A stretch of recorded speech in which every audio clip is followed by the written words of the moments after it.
What's up, college sports fans? I'm Stucky. I'm Colin Wilson. I'm Mike Calabrese. I'm Maria Marino. I'm Charlie DiSturco, and we're excited that the Big Bets on Campus brand is launching its very own YouTube channel. You'll be able to find every episode of the BBOC podcast, live shows, and other college sports content on this new channel. Not only will the channel be dedicated to betting on college sports, but you'll also be able to find exclusive interviews with former college athletes, college football power rankings, and updates on other topics like the brand new College Football 25 video game series and the ins and outs of the recruiting trail all the way down to the transfer portal. Whether you're into college football, college basketball, college baseball, or any of the college sports, we are the home for college sports, and BBOC is the channel for you. Make sure you subscribe so you don't miss any of the action. I'll see you there. Welcome to Buckets, brought to you by BetMGM, the king of sportsbooks. My name is Matt Moore. I'm the senior NBA writer for the Action Network, and I'm joined by Brandon Anderson, NBA futures analyst, for this, your Southeast Division best bets and season preview. We'll go through all of our best bets for this division. We'll break down everything in detail, give you all sorts of great insight into how to bet this division from a futures perspective.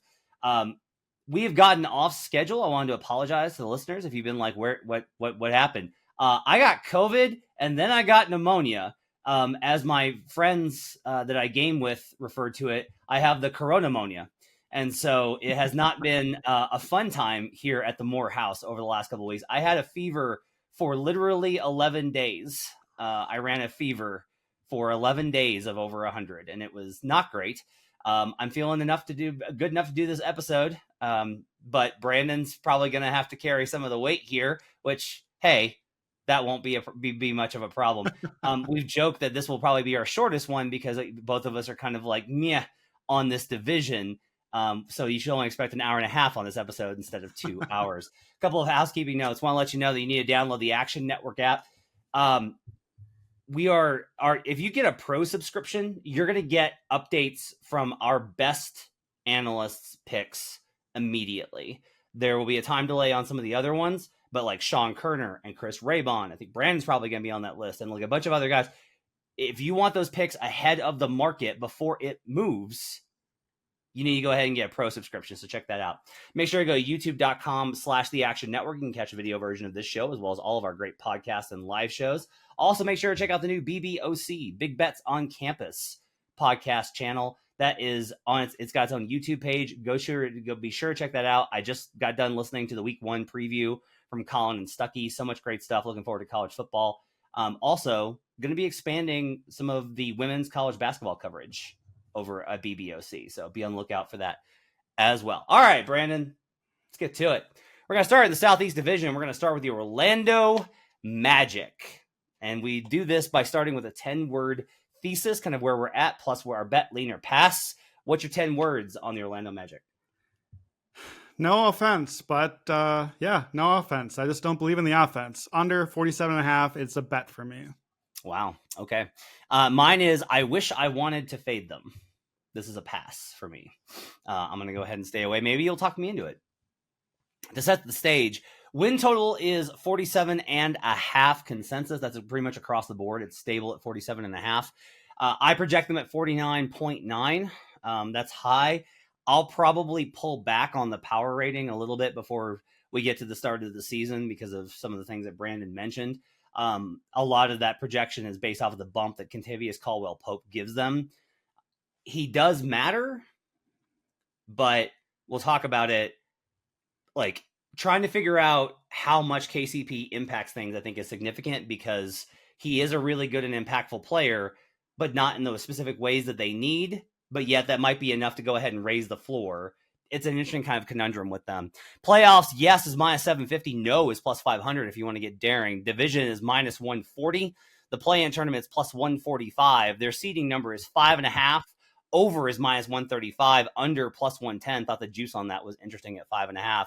50 plus wins, if you want to go the other direction, is plus 150 only. All right, Brandon, give me the big picture and kind of what we saw from this team that I know that you are so high on last year and carrying over this year. Yeah, I mean, like they're a fun team. They're a team that has made the leap. We saw it last year. They went from 34 wins to 47.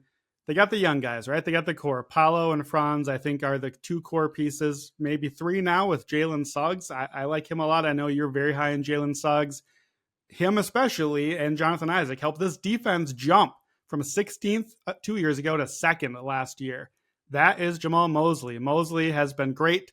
They've gone from 22 wins to 34 to 47 in Mosley's 3 years. Trajectory to the moon. Everything's going right for the Magic. The question is it going to keep going that direction? And I think, is it even going to stay there, keep going up, or is there a little bit of regression coming? That, I think, is the big question here with where the young guys go. What do you like about the Magic? Let's start here, their win profile. So what I like about teams like Orlando is they are proficient in managing the schedule. They were 28-7 versus teams under 500 last season. They take care of business. That's really good. High defensive floor, beat the bad teams. And like I always talk about this, if you want to build 50 wins, the secret is beat bad teams, win your games at home, and win your division games because you're going to play the most there. They play in this piece of shit division. So I've got 2 of these factors taken care of. They are going to be good versus bad teams. They're going to be good versus the division because I'm lower on most of the other teams than you. So for me, this is kind of like a default where it's like, all right, if they just like tick up a little bit.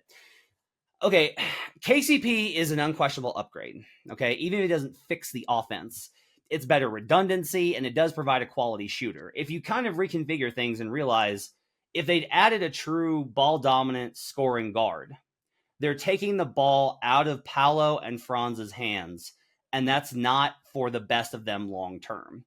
So what they've kind of done here, and I had heard, according to sources, that Jalen Suggs had gone to them in exit interviews and been like, I want to play point guard. I want to try and take that responsibility, which I don't mind. Like Suggs needs to improve offensively, obviously, but he's so good defensively, and setting him up as more of a playmaker, Drew Holiday, because like early on, Drew wasn't great offensively. Setting him up in that kind of role, I think makes a lot of sense.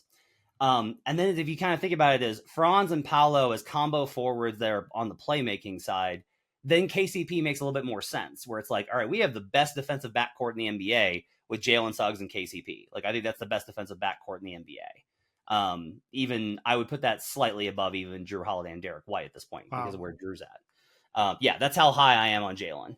And then Paolo and Franz, like that combo works. And then center, they have like a million options there. They had the most shots at the rim. They were 10th in efficiency. They need to get the 3-point volume up. And that's where KCP helps, right? Like KCP is a guy that not only is he a good shooter, but he's a willing shooter. He'll take those threes in rhythm, even if there's a little bit of a contest. You need guys that won't record scratch, and he's one of those guys. Paolo is fine offensively. We're going to disagree on this. He is fine offensively, okay? 87th percentile in assist percentage. Like, he's not, my concern with him from the very beginning was that he was going to be mellow, and he's not. He's way more of a playmaker. He needs to shorten up his turnovers. He's fine at the rim. He needs to get the mid-range and the three-point shot up. But given the amount of attention he drew last year and his age curve, it is extremely reasonable to believe that he's going to improve on those. The efficiency was bad. I'm not arguing otherwise. There's all sorts of numbers that are going to indicate like worst true shooting percentage, et cetera, for number of volume. But he doesn't project this bad forever. And any improvement at his usage rate would make a big jump in their offense. And if KCP makes that a little bit easier and they have a little bit more weapons and they understand what they're doing, that I think really gets them there. They have huge upside, by the way, with a Wendell Carter Jr. trade possibility. They gave Goga Batazde a huge deal. They gave Jonathan Isaac a huge deal. And then there's WCJ. He's valuable on the trade market. Memphis has been interested. New Orleans has been interested. The Kings were interested. The Cavs were interested in the potential multi-team deal. If they can move him in season and get just pieces, that's going to really provide them with more offensive burst. And that I think is going to help a lot. So those are all the reasons that I like them. Why do you like them? Yeah, really, this should be a team that I'm in on. Like, based on my regular season formula, I want depth, I want defense. That gives you a floor in the regular season, and that's what I like about the team, depth and defense. They already were a deep team. They added KCP. They added Tristan Silva in the draft, who a lot of people liked as just like another quality rotation guy. They've got Black and Jet from last year's lottery, might not even really get into the rotation this year. That's how deep they are. So that sets a floor, because even as guys get injured or aren't performing, you've got other guys that just jump right in there. I love Jonathan Isaac. Jonathan Isaac is an incredible impact defender. I think he's on one of the top 5 contracts in the league of upside for Orlando, because there's all sorts of protection for them to get out if they need to. Very team-friendly contract. I think he's their best player. Now, the question is that upside or downside? Because if he played full minutes, I think Isaac would be a true defensive player of the year contender. But he played 914 minutes last year, and it was way up. He played 124 minutes the previous 3 years combined. So if the defense is really good, and Isaac is clearly their best defender, I think, is that upside, because maybe he could play another 1,000 minutes, or is there a risk, because what happens if he comes out of there? So the defense, I think it's a regular season formula. We've talked with the Knicks before. I think their offensive formula is kind of fake when it matters, but it works in the regular season. I think the Magic have a version of that. They're number 1 in turnovers forced. They're number 3 in defensive rebounds. They don't allow threes. Again, lots of good stuff. It doesn't really hold up, I think, against top teams. Now, it doesn't matter in the regular season. I think it will work in the regular season enough to get you some wins. They're only league average in EFG, and that's the most important of the 4 factors defensively. So I do wonder, I don't know if I'd call it smoke and mirrors defense. Like, they're good defenders on this team, but it feels a bit systemic that doesn't necessarily work against top teams, which, again, maybe doesn't matter in this division. There are just a lot of dudes on this team, a lot of young guys, a lot of ways to improve. And the defense and the depth gives a floor. What I don't like is the offense. The offense last year had a 113 offensive rating, 22nd in the NBA. And that was 22nd even after all the easy stuff they're getting. They're number 1 in turnovers. That leads to easy buckets. That's the best way you can score. They're still 22nd. They're really good at free throws and offensive rebounds. Those are creating super easy, quality, efficient looks, and they're still 22nd. I am really worried about this offense. And I think, too, you talked to us a little bit. You feel like Paolo, Franz need the ball. That's the direction the team is going. I agree, but I don't know if those guys are good enough. And I think that's where the team needs them to try to go. It's why I'm worried about this direction long-term also. Because you're right, we can't really add ball-dominant guards to do a bunch of stuff. They need Paolo and Franz to have the ball. But Paolo is sub-55 true shooting, 109 offensive rating, 30% usage. It's fine. He's young. Those are okay. But that's a lot of bad offense. It's just a lot of bad offense for your team compared to a league average NBA. Franz, inconsistent. He's come up and down. I like Suggs. I could see a leap there. Most improved player possibility. Off the bench, we get a lot of Cole Anthony. Sub 55 true shooting, 110 offensive rating. There's just not a lot of like good, efficient offense here, except when it comes from the stuff they're scheming up. The turnovers, the free throws, the rebounding, like the coaching stuff, I think is hiding what's not a good offense at all. And then the last thing for me, and we're just going to disagree on this, and you've had a close window to watching him for years, KCP doesn't move the needle at all for me. Not at all. He is a good shooter. He shoots 4 threes a game. He has 13% usage. I don't think he's a valuable offensive player. I think he's not a valuable offensive player. I think he's like a bottom 10 or 20 starting guard because of that. I think he is theoretical. I don't think he helps this team. I don't think he adds spacing. I don't know that the teams are going to come out. You don't need to come out and guard a guy that's shooting 1 3-pointer a quarter. That's not spacing. That's not usage in threes. I don't see it happening on this team. I don't like how he fits. I don't like the offense. I have the offense on this team number 25 for the new season. And that's why, even though I have them as a clear top 10 defense, I basically get out to like a net rating of close to 0. And so around 41-ish wins. I think this is too high. Why do you think that KCP doesn't take that many threes? Because he's guarded, because they have to defend him, which helps with spacing. Like, that's the entire key is like the Denver scouting report is don't let Michael Porter Jr. shoot. Don't let KCP get open looks. Like, that's the key. And if you would, and one thing that would happen a lot with Yoke is they would never send the strong side help from KCP because they knew that Yoke would hit him every time. Now, there's no Yoke on this team, right? Yeah, why will that change here? Because I don't need to guard anyone else. If you're right, I can accept that you're right, but why wouldn't I just guard KCP and let the other guy shoot then? They will, but even the presence of that, because like if you actually want the actual upgrade here, it's that there's a certain baseline competency at shooting guard that really matters just in terms of spacing and presence and being able to, like, KCP does have a little bit of a mid-range shot off of a DHO, like these little things. Like, he's just competent.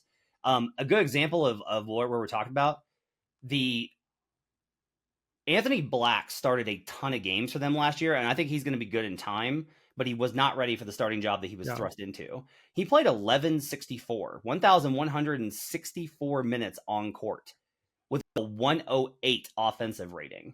Now, I haven't pulled the splits, but I'm going to bet that Paolo, Franz, and the rest of their numbers probably went up when Anthony Black was not on the floor.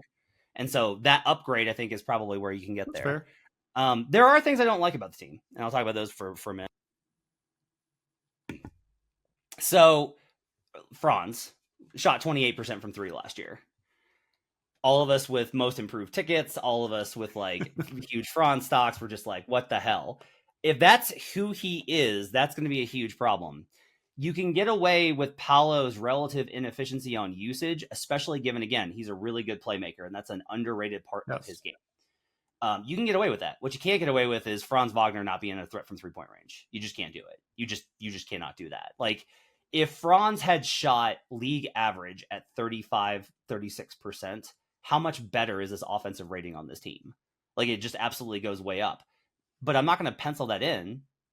Like, Franz is... You can't do the thing with young guys. I hate it when people do this on Twitter. When the assumption is like, all of the bad things will improve and all of the good stuff will stay. And I'm like, that's not how this works. One, sometimes you just have holes in your game and you never get better.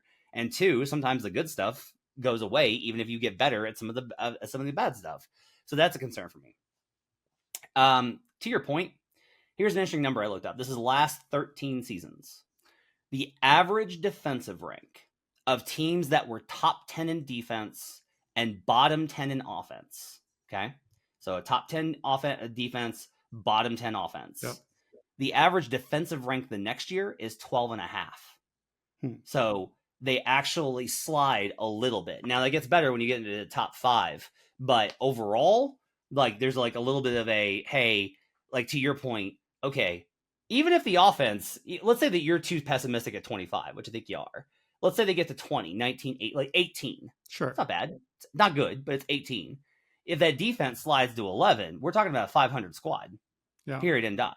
So that to me is part of it. It's an exhausting style of play. It's really exhausting just having to play this much hardcore defense game after game after game. And there's no real way to take like possessions off. You can't, like, they could really do with like trying to save Paolo, but they can't do it. And so that inability to kind of save them, I think, is a real big problem for them. Is there anything else you don't like besides that you've gone through besides the yeah, one other thing to add. So they've gone over the number, obviously, by a lot the last couple of years, over by 11.5 and then over by 7.5. So that's good. Obviously, you can't keep doing that forever. The expectations will catch up, which is what I think has happened. You know, I do like my offense projection, defense projection. So I have them at 7th on defense, 25th offense. We'll see where those land, somewhere in that range. I then go through and do my team similarities. I go back and look at the last like 5 years for, okay, what other teams fall in that offense defense ranking range? And when I saw the list of teams I came up with, you've called me a generational hater in reference often to this fun Magic team. Here are the teams that the Magic comp to. And no wonder I can't handle this team. They comp to the Miami Heat last year and the year before. They comp to the Chicago Bulls and the Timberwolves from 2 years ago and the Knicks from 3 years ago. Holy crap. No wonder I'm a hater on this team. That's like my entire like top 10 of teams I can't handle. It just, I want to be wrong. I would love to be wrong about this. I really like this team. I like the guys. I just have a hard time getting there. My other bet on this one is I am going to take the missed playoffs at plus 600 out there. I have them maxing as a 60. Like, I have them a clear drop off from the teams near the top. And if I'm in a play-in with the Magic, with what I think is maybe a fake defense against real teams, which are probably not playing in a play-in, I realize, but I got to win with offense. I got to score a few points to get out of the play-in. I'm fine trusting my bet against this team in a play-in game. I can bet against this offense in a play-in game or two if I need to. So I think I at least have options there. 6-1 for a team that I kind of have in like the 5 to 8 seed range, I think is a good number for me. So I want to be wrong. To me, there are more ways for the defense to downswing than I think there are for the offense to hit this year right now. So that's why I'm out on the Magic. I'm about to. So usually my trends you are respectful but cautious with. I have some really good ones that you're gonna like here. All right. Because the trends say that the under is absolutely the play, which is why I really want to fade them. Teams that win 10 or more versus the previous season, so when they jump by just 10 wins year over year, are 49, 27, and 2 to the under at 63% the following season. Of that subset, if you gain 10 wins and you were bottom 10 in offense, 10 and 5 to the under. Teams that made the playoffs with a bottom 10 offense overall are 13 and 2 to the under the following season. Wow. Bottom 10 offense, top 10 defenses are 13 and 9 to the under the following season. The problem is the East. Orlando was 32 and 20 versus the East last season, and the East I think is going to be worse this season. We started doing these and then the schedule came out and I haven't really done a lot of like in schedule incorporation. I will mention here via positive residual, which factors in travel, rest advantage, altitude, and opponent strength of schedule based off a win total. Orlando is currently scheduled for the second easiest strength of schedule in the league. They play 11 true rest advantages to 8 true rest disadvantage. They are tied for the fewest back-to-backs, and their miles total is reasonable as well. Orlando has a bad division in a bad conference with an easy schedule overall. That's why I'm like, I want to be with you on this under, but I'm just like, I don't know, man. They might just beat the Hornets and Wizards 8 times, and that might be enough.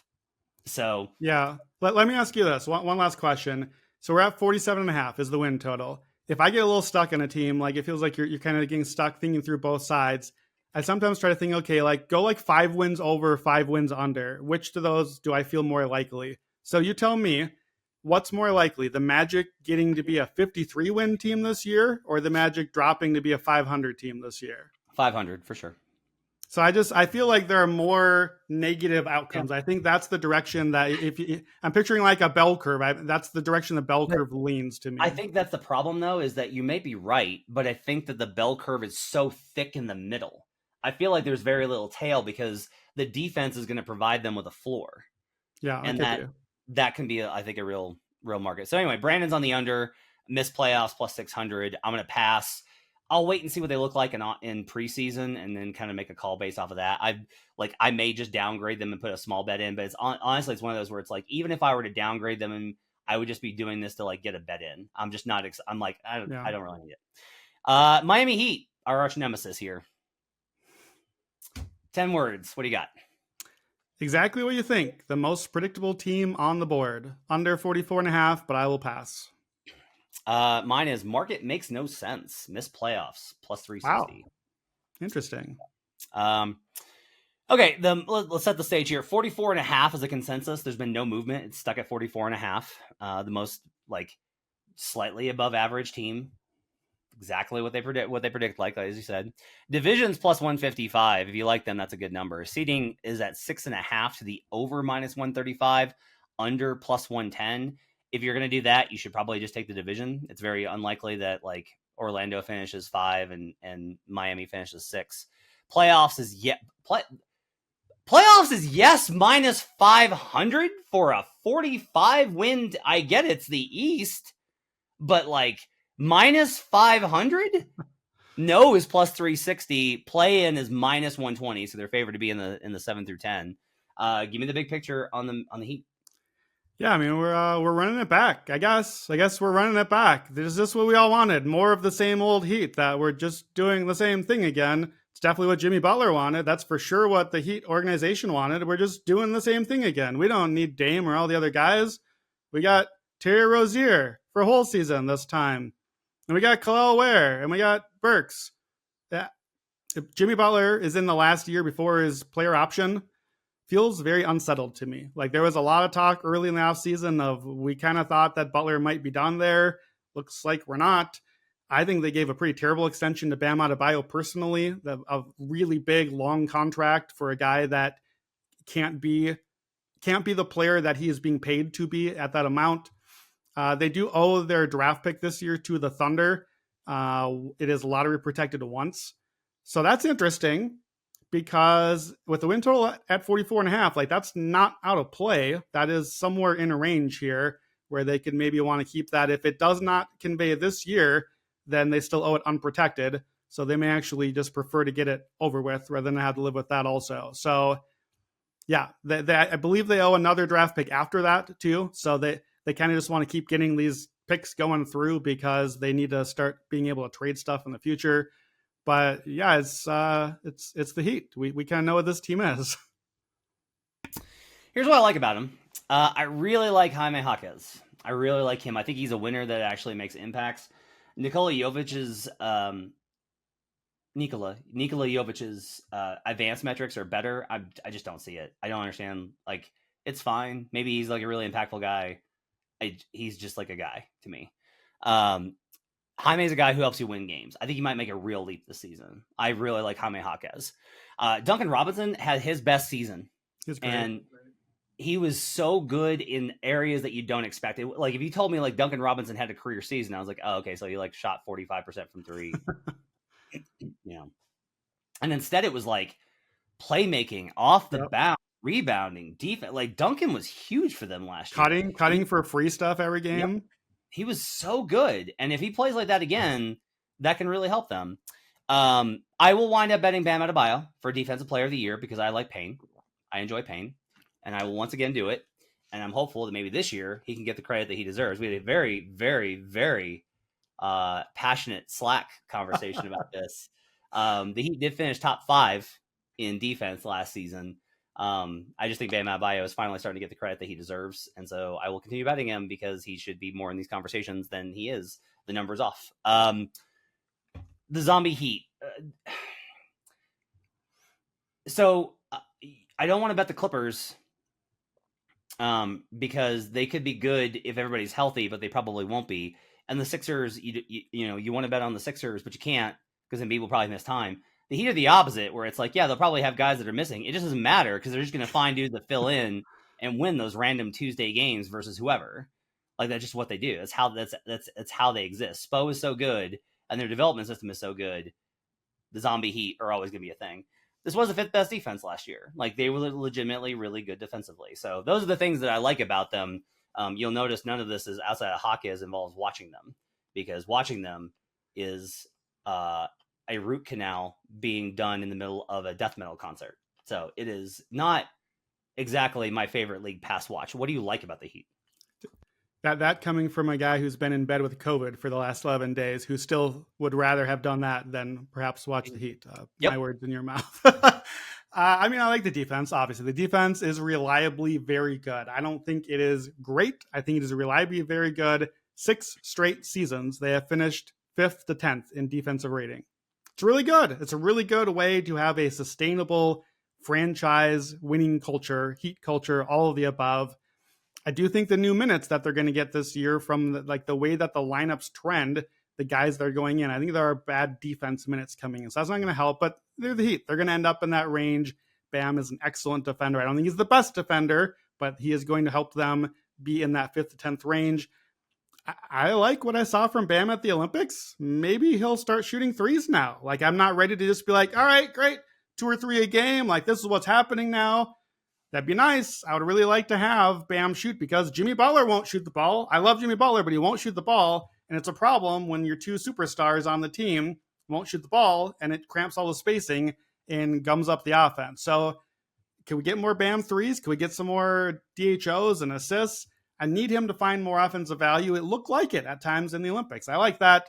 Obviously, I like Spo. Obviously, I like Pat. Like what you just said about the Magic is where I'm at on the Heat.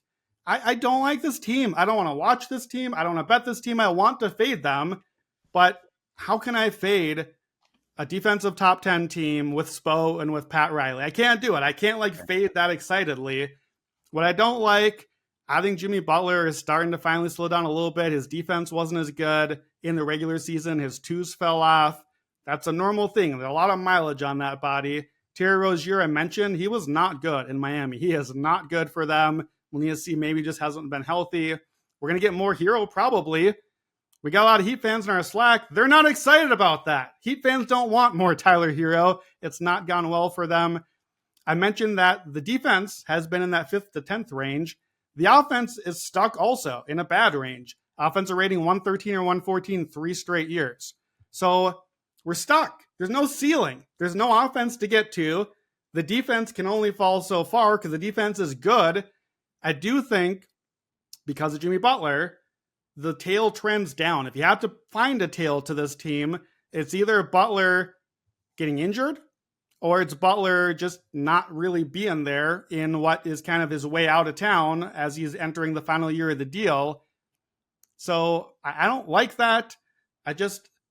This to me is a team that's just going to be back in April, and we're going to have to figure out if Jimmy and Bam are healthy and can they win a play-in game. That's kind of, I think that's the right spot for them.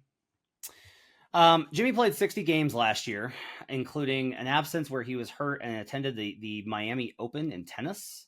And Heat fans were a little bit like, really? Like, you're just hanging out and having a real, Jimmy did a lot of stuff last year that was not on the court. And there was, I paid a lot of attention to the Heat podcast, and there was we're waiting for that Jimmy Butler turn. It's coming. We know Jimmy will turn it on, and he just never did. And that's a real problem. If his career identity, which it is, has been a guy that is absolutely phenomenal when he turns it on, but doesn't turn it on all the time, age and injury are going to really impact that, because you just you're consistent. You're not consistent to begin with, and age robs you of consistency. So what happens when you try and turn it on and you just physically can't that day? That's a real problem. The contract thing, I think, is the biggest reason to go for the no playoffs. Is just if they get to, if you're the Heat and you get to the deadline and Jimmy is an expiring contract because you don't want to pay him the big money deal, and he's it's fine that they're going to go ahead and roll through this. I'm just I don't know, man. That can, with Jimmy Butler's personality, that can get really bad. If you're at the deadline and you're still on pace for 500, even 46 wins, but you're going to be in the play-in tournament again. That's what you're going to be. Is you're just going to be a play-in tournament team again. And you haven't played great basketball. There's almost no option here but to be we've got to do something here to reshape this roster going forward. And Jimmy's our best way to do that.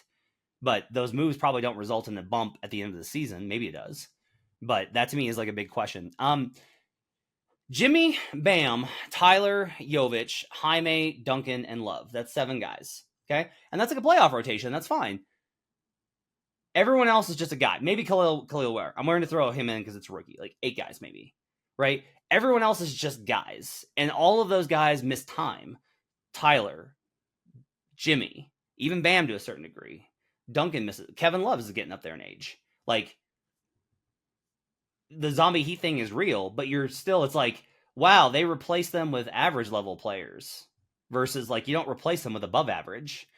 They did lose Caleb Martin, which I think I think sneakily is going to be a little bit of a problem just because you need a little bit of shot creation, and he's gone. And the offense is trash. They are 3-3 over under in their last 6 seasons. Big shrug here. Just okay, sure. I don't really have any interest in the under on this. I only want to play the plus 360 on the no playoffs because they're minus 135 to be over 6.5 games. So they're favored to not be in the top 6, right?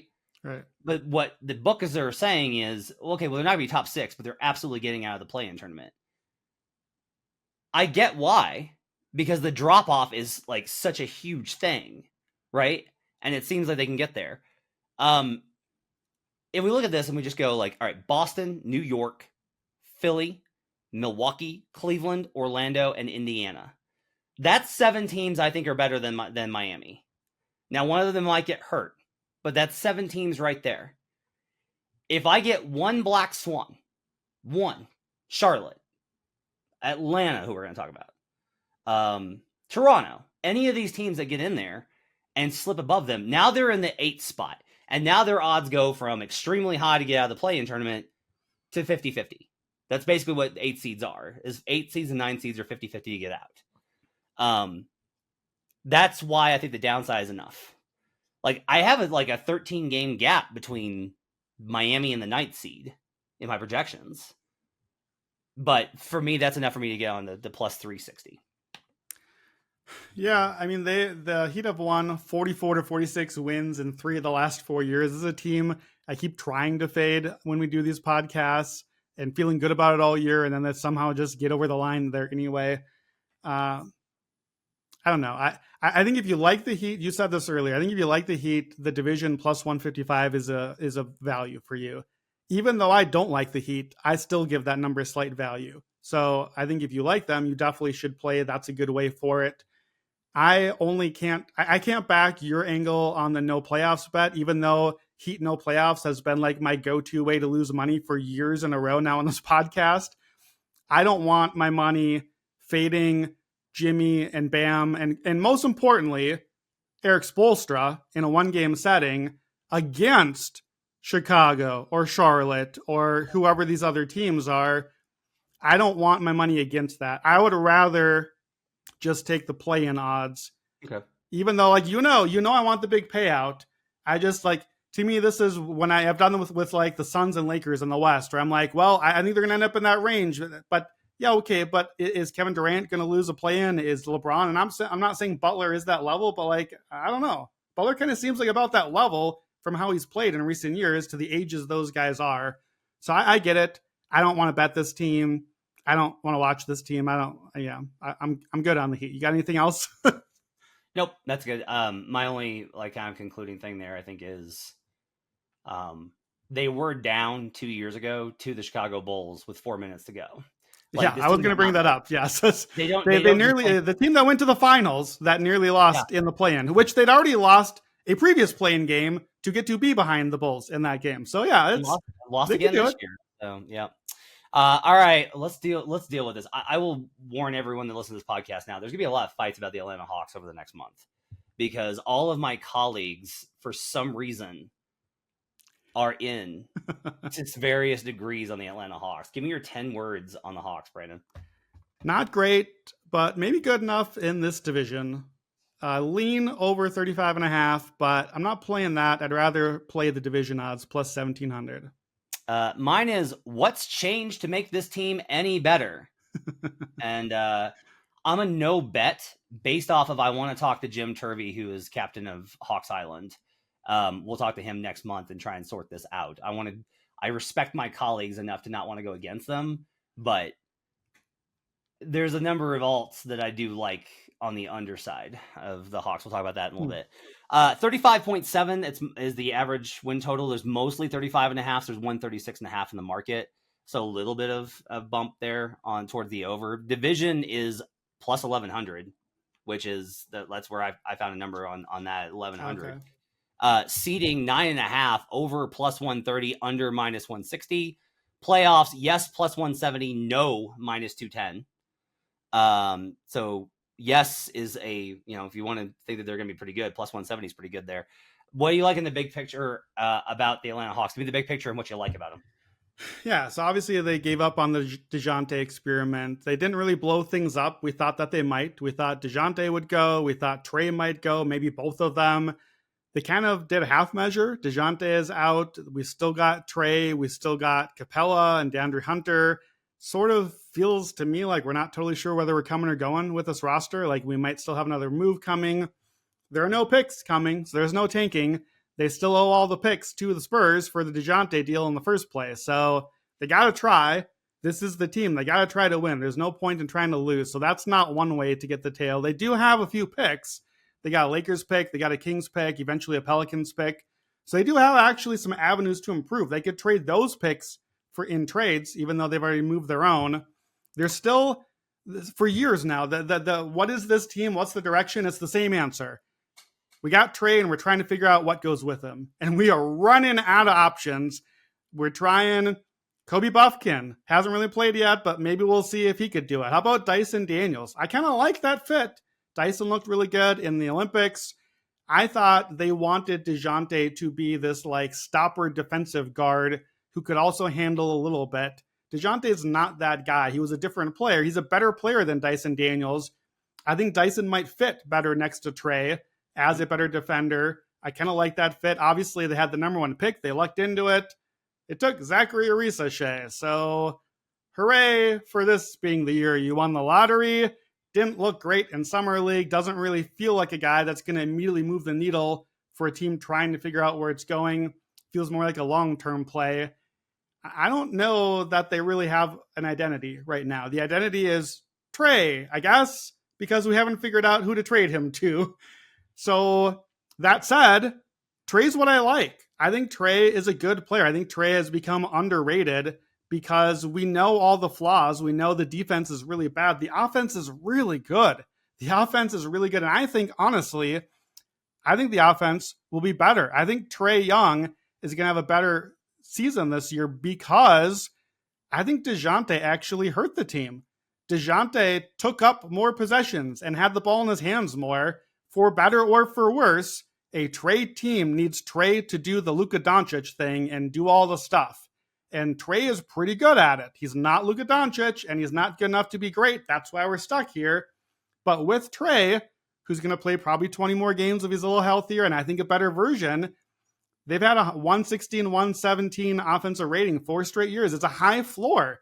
So the thing we've talked about with the other teams so far, high floor defense, high floor offense is even more valuable because offense is pretty sticky year to year. Trey's been really good. They were 36-40 before they tanked and lost the last 6 games. They were basically an average 500 type team last year. So I don't know. I think to me, I can't really find a reason to think this team is significantly worse than the Magic or Heat. They're certainly very different, but it's a high floor offense, low floor defense. And I feel a little better about that construction. I didn't mention Jalen Johnson. He was great last year. Not a huge breakout, but definitely a guy. And my last like is Quinn Snyder. I'm not really sure if I still like him because it hasn't gone great so far. What do you think about Quinn Snyder on this team? And is this happening with him? Yeah, we'll get to him when I get to what I don't like. Okay. I love Quinn, but we'll talk about it. It is very, by the way, I just want to say, you're going against all your principles here. Every year you're like, I want high floor defensive teams that I don't like these teams that can just score a bunch and can't defend at all. And then this division, you're like, well, the Magic are going to suck, but the Hawks. And I'm like, what? You're not wrong. You're totally right to call me out on that. I got no answer for it. Trey had a horrible start, but he really did turn around, and he was phenomenal. He had such a rough start because his 3-point shot was gone for the very early part of the season. Then it turned around. He was phenomenal basically before he got hurt. Bogdanovic, really good. Like having him in a bigger role instead of coming off the bench. He's excellent. Would love to see him on another team. DeJounte, you mentioned, he was a net negative. It's hard to argue otherwise. You just can't really do it. You can't look at any of the numbers and think that DeJounte Murray was not a net negative on this team. That doesn't really make sense to me.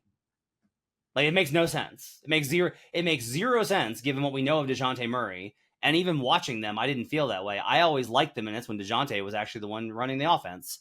But the results just weren't as good. It doesn't make sense to me, but I guess he was the problem. Capella, still somehow really impactful. His numbers are really good on the impact side. He's only 30. They still haven't traded him. They've been trying to. But I think actually last year they kind of got a sense that maybe they don't want Okongwu taking over the starting center spot. So I think that move could wind up changing a little bit for them, especially with Jalen Johnson emerging. You mentioned DeAndre Hunter. He's a guy. 77 percentile mid-range at 46%, 71st percentile 3 at 39%. He's excellent. And he's a really good defender. Jalen Johnson, awesome. Great on both ends. You're going to hear a lot about him for most improved player from our various contributors over the next month or so. I like the roster. I like all these guys. I hate the team. I hate that it doesn't work. It does not work. So let's talk about what I don't like. Okay, so I guess the lineup is going to be Trey, Bogdanovich, Risachet, Jalen Johnson, and Capella. Sure. Like, I don't hate that. But why am I supposed to be like, oh, they're going to be better? Because this is the problem is every year for the last 4 years, since the 2021 run, the last 3 seasons, we've been like, oh, I like this roster. Like, this roster's got a lot of good dudes on it. And then they underperform because they can't defend. Like, there's something with this team that does not work. And they thought, like, oh, it was a coach. First, they thought it was Pierce. They got rid of him and put in McMillan. Then they got rid of McMillan. They put in Quinn. If Quinn can't get through to them when it's a veteran roster, why the fuck am I supposed to believe that this is suddenly going to turn around this year because they got younger? Like, there's no reason for me to believe that things are going to be different here. That's my problem with this Hawks team. Is like, yeah, no, like all the individual pieces doesn't work. And I'm not trying to make some sort of sweeping conversation about Trae Young. Trae Young, like I said, had a phenomenal season once he got over that thing and then or the shooting problem, and then he got hurt later. But in the middle, he was awesome. Trae's a little underrated right now. However, building a winning team around Trae Young is difficult for whatever reason. Like, I'm not smart enough to know what the answer is there. But we do this where we're like, well, we can't pinpoint the reason. So it's not real. And I'm like, that when we have year over year over year of a team just not being it, with one guy as the constant, I think that we probably need to take something from that. So that's where I'm at on what I don't like about them. Here's what I would say, though. You keep saying, you've said a couple of times, I don't know, where does this team get better? Why would it improve? Well, it's because of Trae. It's not because Trae's going to get better. It's because he played 54 games last year, and they're going to hopefully get more Trae. Now, I know you don't like to do that. You don't like to project the injury status thing. But, like, I think it's responsible to look at what your typical season looks like for a player that's been in the league for a bit now. We're both agreeing on how good Trae Young is. He's not great. He's not elite. I think he's like a borderline all-NBA guard caliber player because of how good he is offensively. If you get 20 more games of that, that is the best thing you can add to a roster like this. It's not about the young guys and what will work anywhere. It's about the star. I just want more Trae, and it makes the offense better. I got to stop you there because I got the numbers. Last season with Trae Young in the lineup, 22 and 33, 40% win percentage. Last season with Trae Young out of the lineup, 14 and 14, 500. Yeah, I don't care. I don't care because he is by far the best player on the team. He is by far the best offense on the team. And I trust that more. Those numbers are the numbers, but I trust the offense. That's my problem, though, is like, I get where you're coming from because you're just like, but the logic. And I'm like, there is something that we are not able to quantify that explains or that is the root behind them it's not like you can look at them year over year and be like, well, this year this guy got hurt and then this year they had this problem and then this year this other thing happened. It's not like that. You're just like, we have 3 seasons of just like, no, they just kind of suck. Yeah. The worrying trend for me is we saw this coming too. They made the Eastern Conference Finals, right? They kind of had the fluke path open up. We see this happen with teams. They won 47 games that year. I think 47-game win pace, I believe. Since then, 43, 41, 36. That's a countdown, my friends. That's not the good direction. You don't want to be going that way. So to me, here's the difference. I'm not in on the Hawks. I am not in on the Hawks. I'm just on the Hawks. But I'm on the Magic and the Heat also. I have the Hawks as a 39-win team. I'm only betting them to win the division because I don't like anyone else in this division, and 17-1 is too long.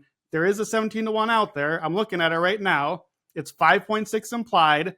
I have them about 15%. I have them third in the division. I don't think this bet is going to cash. I just think it can, and I think that's 3x on what the odds actually are. 17-1. That's why I'm not playing the over-under. I don't need to be in on the team. I'm just betting against the division. And to me, like, you don't want to be in on the Heat. You're out. You would like to fade the Magic. This is a way to fade both of the teams by just saying, all right, can you just be decent? Can you just be like near 500? The thing we're saying they are, that might be enough. This is, Chad Millman on the favorites is always just absolutely tearing the NFC and AFC Souths to shreds. I was going to compare this to the NFC South, and I was like, nah, stick with basketball. he's cruel, and I, as somebody from the southern states, I find it very offensive the way that he dismisses all of those fan bases. I just want to state that for the record, Chad. However, the argument this year with kind of the NFC South is like, okay, yeah, maybe Atlanta's not going to be great, but look at the rest of the division. And you can choose an island like Panthers Island at a very long price, but the safe bet's kind of like, yeah, Atlanta's probably just like, yeah, no, the Atlanta's not great, but they're probably still going to win the division anyway. That's how I feel about Orlando. Or I'm like, yeah, no, I don't. They're not a contender, but they're probably still going to win the division anyway. I go the other way. So, well, first I want to mention this. They were so, man, Atlanta was so close. It was heartbreaking. They almost had the worst ATS record since we have data available. They finished third worst. They were 29-53 at 35% against the spread. Teams with an ATS record of 40% or worse the next season, 8-4 to the under. Just as like a general like little trend there. I like over 9.5 on the seeding plus 130. I get that they don't have the picks, and so they'll try and go to the end. But I just think there's a way in which this goes off the rails and Trey gets traded, and then it's like, all right, we really are starting over. They're trying to halfway this. I don't have a lot of confidence in the front office. Again, I like Quinn Snyder as a coach, but the fact that he could not get through them at all last year gives me a lot of pause. Yeah. I do have this note here, which is yours, which is if you hate the other teams in this division, this is probably the one you want. Like, I can't deny 11-1 is great because you're right. Like, if I'm like, well, okay, I don't like the Orlando Magic to win 48 games, and I don't like the Miami Heat to win 46 games, then all that we really need here is like Atlanta to win 47, and then we're in. I get it. I do. I can't do it, but I get it. Another one that's probably pretty good is playoffs plus 170 to make it is probably that's like a pretty good number if you don't want to go all the way for the division. If you're not out on the rest of the division like Brandon is, and me to a certain extent, then plus 170 gives you like there's a million outs here for Atlanta to get into the playoffs. Just like yeah, for me, I don't want that because the best out is winning play-in games. And for the same reason, I don't want to take the bottom end of Miami. I do not need my money on Trae Young and the Hawks winning play-in games. I don't want it. Okay. So I think, too, it's telling that how we feel about this division that we have talked about, like, maybe the Magic, maybe the Heat are bad and Jimmy Butler would get traded. Maybe the Hawks are bad and Trae Young will get traded. Well, part of the problem is, like, we tried. We did that this summer. Teams don't want to trade for Trae Young. He's really hard to build around. Teams don't really want to trade for Jimmy Butler. He's old and also hard to build around. Like, you don't just pivot to adding Trae Young to your team mid-season. That's not an easy swing for a team or Jimmy Butler. So I don't disagree with you on the team building front, but I do think it's a little like fantasy front office. Like, I don't think Jimmy Butler and Trae Young seem like mid-season trade acquisitions. That changes the entire makeup of a roster if you add those guys in. You don't just slot in Trae or Butler to your team. Look, I mean, I reported on this last year, and it was confirmed by other outlets that they explored Trae Young trades last year. Like, that's what I'm saying. They've been trying. They can't find anybody. Well, I think it was more like they were like, okay, DeJounte or Trae, and then they found a better deal for DeJounte. But that shows that it's like, okay, if you get to the point where you're just like, well, this isn't working either. I think there's a lot of ways that kind of pivots. Let's do an easy one because this one's straightforward. Speaking of not working, yeah, this one's straightforward. It's a best bet for both of us. The Washington Wizards. Give me 10 words in the best bet. Maybe the worst team I've ever evaluated. Under 22.5, multi-unit bet. Get the Wizards out of here. Mine is, I don't even know what an over looks like. It's only a 2-unit play for me because the number is so low, but I am going to go 2 units on it. There's a 21.9 is the average win total. There's still some 22.5s in the market, but this is headed downward. So if you're listening to this and you want to get in on this, you're going to want to do it pretty quickly. This is going to be 21.5. This might close 20.5, honestly, by the time that we get to season opening. Division, if you want to go the other way, is plus 40,000. 13.5 is the seeding, minus 150 to the over, plus 125 under. Play-in tournament, play-in is plus 850. Playoffs is yes, plus 2,200, no, minus 8,000. Give me the big picture on the Washington Wizards. So I know that it feels like the Wizards haven't been good for a while, and they haven't. They have not been good. But the amount of talent drain on what was already a not good team from this roster the last few years is insane. Here's what they lose from last year. Danny Avdia, good player. Tyus Jones, good player. Daniel Gafford started in the finals. DeLon Wright, great addition to the Bucks, who we love. They lose those guys from last year after just losing Porzingis, NBA champion. Bradley Beal, big three in Phoenix. Hachimura, starter in the Lakers in all the LeBron lineups that are good. Monte Morris, like all those guys were on what were already very bad versions of this team, and they lost all of them. Now they did get Brogdon. They brought in Jonas Valanciunas. Those are good players. I think they're going to get traded midseason. I think they're going to be guys I'd like to find out where they actually end up. But there's a huge talent drain here. They're going young. Like, to their credit, Washington for a long time with Beal was stuck on the treadmill of mediocrity. They got off. They're bad. They are not mediocre. They are not trying to be mediocre. They're going young. They got Alex Sarr. They got Bob Carrington. They're going to play those guys a lot. They're going to play Bilal Coulibaly a lot. They finally have a direction, but the direction is still down before they can start coming back up again. They got a new coach, somebody named Brian Keefe, who, I got to be honest, when I started researching the Wizards, I was like, what's that? Is that the guy that played for the Jazz in the 90s against the Jordan Bulls? Is that? No, that's Adam Keefe. Oh, what's a Brian Keefe? I don't know. Maybe he'll tell me about him. Last thing, they don't have a draft pick this year because they traded it to the Knicks. It's top 10 protected, then top 8 protected. I have news, Knicks fans. You're not getting that pick. It doesn't exist. It's never happening for you. There's no way, no how. They will keep the pick. It's going to be bad. That's the direction. Who in the world is Brian Keefe? He's from the Spurs tree. So he was video coordinator with the San Antonio Spurs, and then Presti plucked him for OKC. He comes from that tree. It sounds Good very tree. much... Okay, so it sounds that way, except you have to kind of look at this and go like, Jacques Vaughn was from that tree, and Jacques Vaughn in Orlando was not good, and might have been okay with the Nets, but didn't work out there either. So it's there's hits and misses with the Presti tree. Here's what I like about the Wizards. Marvin Bagley is not bad. He is like an underrated player. No, I'm serious. Like, I'm just saying, if we're leading with what we like and it's Marvin Bagley, boy, we have made the case for the under. Keep continuing. Kispert's really good. He was 92nd percentile at the rim, 47% from mid range, which is really high, and 38% from three. He's legit good. Someone should go get Kispert and get him off of this squad because he can really help. Poole was 61st percentile offensively last season in EPM. He actually pulled out of the nosedive. His EPM chart is pretty hilarious because it's like immediately complete garbage and then like not bad for a while and then really bad. And then at the end of the season, he was actually pretty good. So like Jordan's probably a little bit underrated, just like a tad, because I don't think he is like he's not James Wiseman is kind of what I'm trying to say here. Right.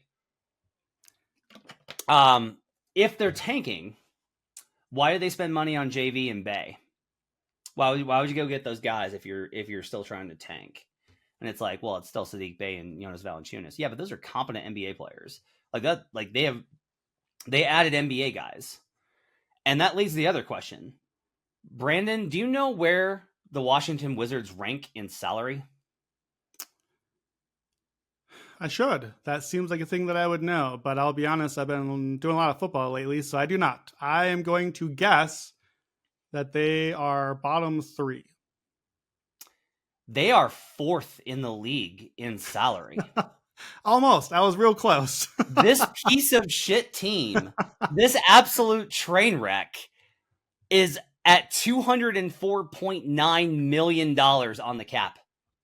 What the heck? Yeah. That was my reaction when I happened to look this up. And so like you look up and down, it's like Jordan Poole is at $30 million. Kyle Kuzma is at 23.5. Brogdon's at 22.5. Holmes is at 12.6. Bagley's 12.5. Sarr's rookie contract is 11.2. JV's on the books for $10 million. Koulibaly 6.9. Johnny They Davis still getting paid. $5 million for Johnny. Like, why? You know? And so that causes a little bit of a problem when it's like, okay, but ownership is shelling out. Like, they're currently on track for like tax. Like they're on pace to pay the tax for this team. Are you sure about this number? I've got 163 in my notes. Look it up. Let me talk about the Wizards, what I like and don't like. I want you to confirm just to see. I actually think the Valanciunas and Sadiq contracts, I think that's just bargain shopping. I don't think that's trying to improve your roster right now. I like those deals. Valanciunas, 3 years, $30 million. That's a good deal for like a quality player. Final year is non-guaranteed. Sadiq Bey, 3 years, $19 million. He's out with a torn ACL for now. They don't care. They don't need to win games right now anyways. Like, that's a quality wing. I think that's a rotation wing player that they now have on a good tradable contract a few years. I don't think they're trying to get better with those guys. I think that's just like you walk at Target and you walk past those early aisles with like the crap that you don't need, but you're like, but it's only $2 crap. I can have this crap in my house. That to me is those guys. What I like and don't like, I kind of said what I like. I like that they have a direction now. I like Brogdon. I definitely want to know where Brogdon ends up this season on a real team. I think he will be like a key trade deadline acquisition. I think a team that gets him, that will be like my trade deadline winner. That's my prediction right now. I think that the makings of a decent defense. I think Sarr and Koulibaly, I like where that goes. It's early. I think that's not going to happen yet. They lose Gafford, Avdia, DeLon Wright. That's a lot of defense to lose. The offense is really bad. They lost a lot of offense. Jordan Poole, I know you got the numbers about kind of the way the curve went with Jordan Poole, but I had him as the worst starter in the league. 102 offensive rating, 121 defensive rating, minus 3.9 BPM, 53% true shooting. That's not good, but great news. More Bob Carrington, more Bilal Koulibaly, more Alex Sarr. Lots of young guys handling and getting shots up. And frankly, like they're really young. Part of what I think Washington has done in the draft is draft really young, raw guys. I like it. I like the plan. I like that we're investing long-term. Koulibaly just turned 20 a month ago. Bob just turned 19 right after the draft. Sarr is 19. But those dudes are not good yet, and they're going to take some time. Here's the number one thing I like about the Wizards, and it's from our perspective of our bet.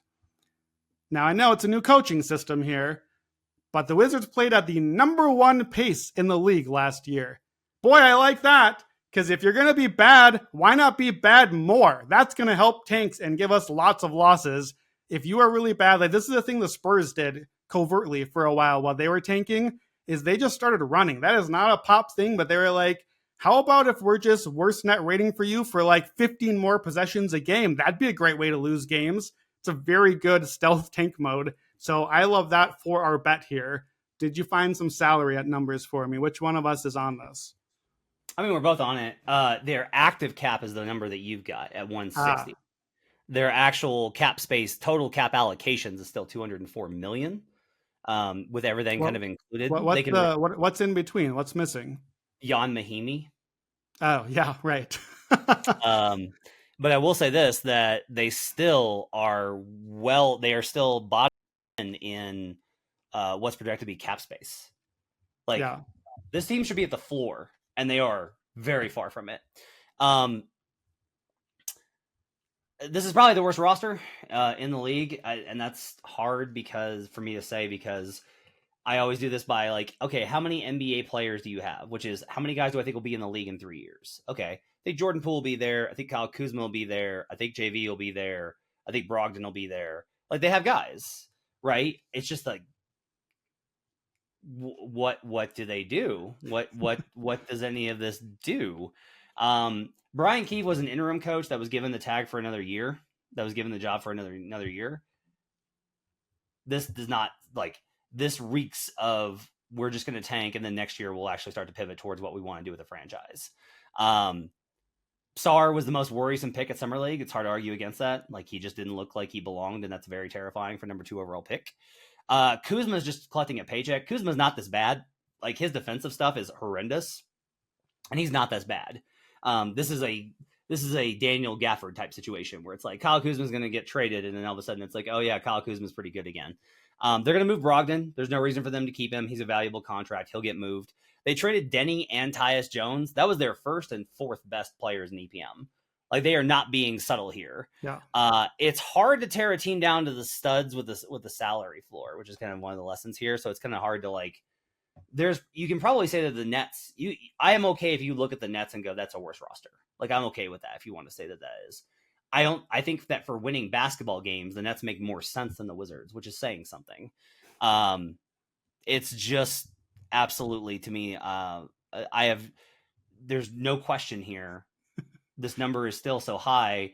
There's every reason to think that if you want to be top 4, you're going to need to be maybe 22. Like, 22 might be the fourth. You need to be in the teens. They'll be in the teens. This is an under. Yeah, I have them, just to give some numbers to this, just to hear how ghastly it is. Like, I gasped when I saw this.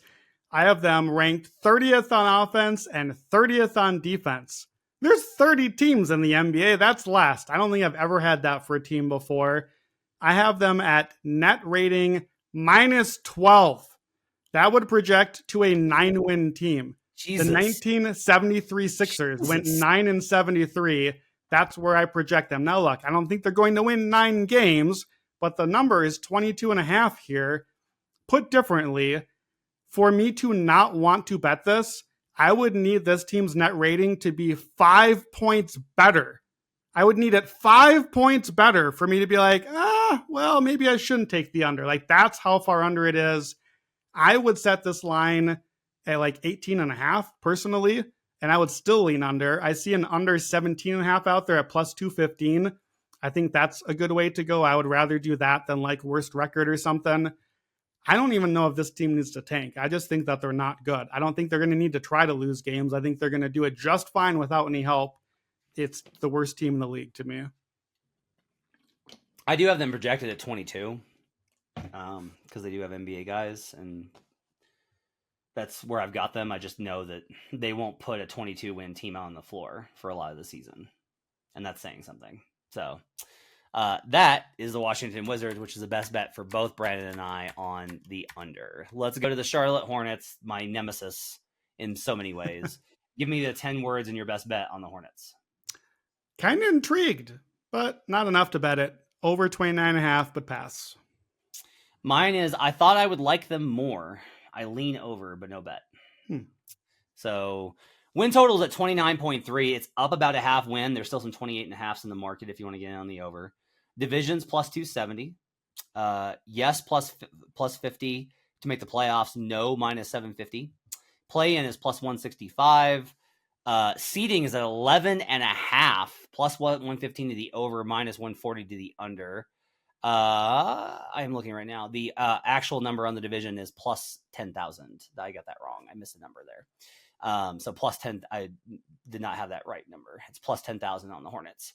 Okay, give me the big picture and what do you like about the Hornets? So they started 10-41 last year. Not great. They finished 11-20. Not terrible. Like, they got a little better. I don't really know why.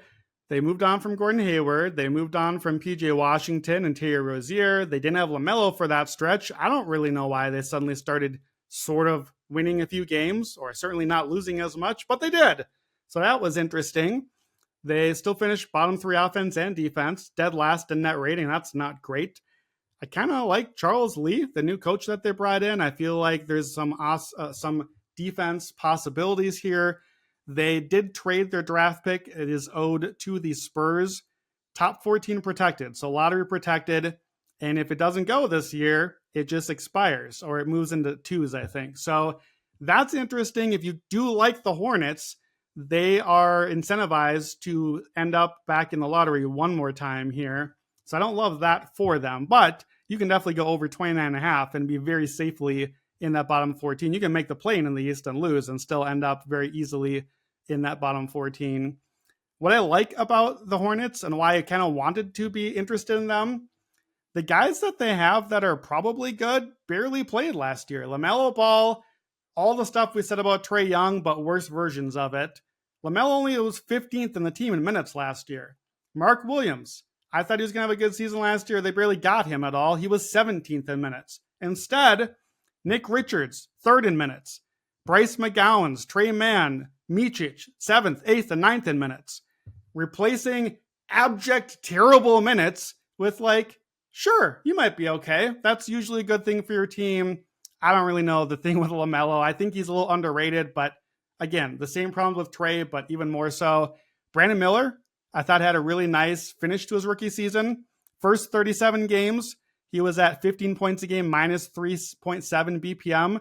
Last 37 games, 20 points a game, minus 1.5 BPM. That's a great progression. I think he only played one summer league game, as well he should. He looked like a star. He looks really good. I think that's shaping up to be a nice pick for them.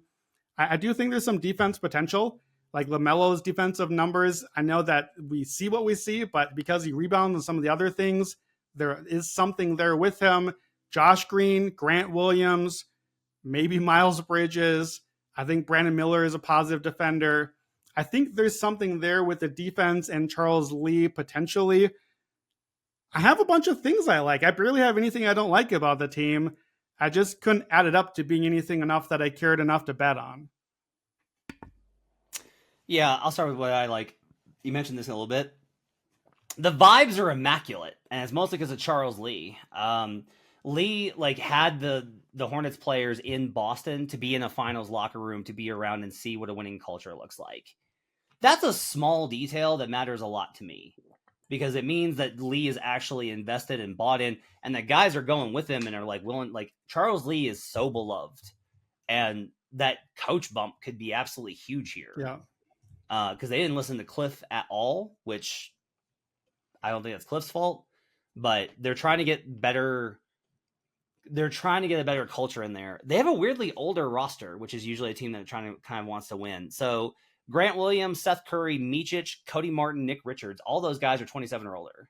And so like they actually have like a little bit of an older roster here. The numbers all say that LaMelo is really good if he ever plays. They all say that. Now I had him like 87th in the top 100 last year, and I'm very questionable. I don't know that LaMelo is a winning player, or at least he hasn't figured that out yet.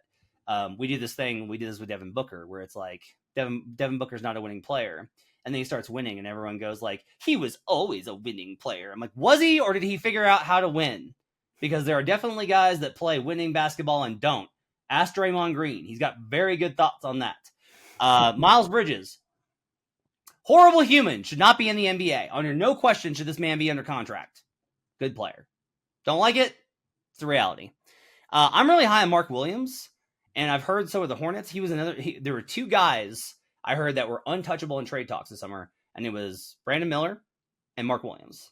And so he was really good, and then there was some weird stuff with Cliff benching him, and then he got hurt and was out the whole year. I mentioned Miller. His tape looks even better than the impact metric. So he looks really good when you look at him on paper. On film, rather. Here's what I don't like. Melo's never healthy, and that's a huge part of the team.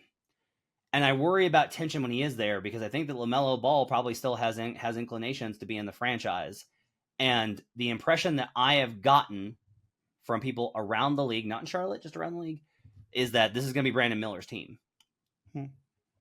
And that can cause a little bit of tension.